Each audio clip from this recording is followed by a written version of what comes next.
Hasta ahora no se le había dado mucha importancia a los complementos de cocina, pero nosotros ofrecemos esta selección que combina tanto diseño como funcionalidad. Por una parte tenemos complementos de mesa, como este exprimidor hecho en silicona que diseñó Lucky Huber, que trabajó con Fran Adrià, donde se corta el limón por la mitad, se mete dentro, al exprimir no salpica y luego se puede meter en la nevera para que no se oxide el limón. También tenemos estas copas de coñac, que es una opción diferente a la tradicional, donde no tiene base la copa y es muy ergonómica para coger en la mano. Objetos para cocinar, como es esta olla de diseño tradicional de los años 60, que todavía está vigente, que sirve tanto para cocinar como para servir en la mesa. También está este colador, que es plegable y por ello ocupa muy poco espacio en la cocina.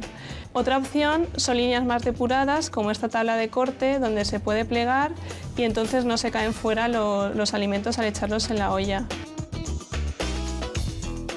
Os proponemos también unos utensilios de cocina donde apoya la parte que no está en contacto con los alimentos.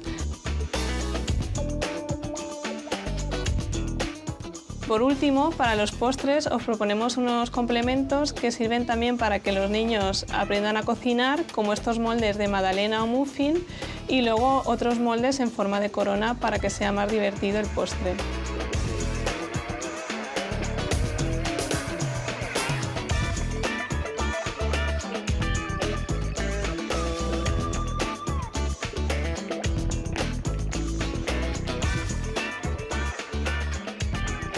Como veis, en los complementos de cocina conviven muy bien el diseño y la funcionalidad.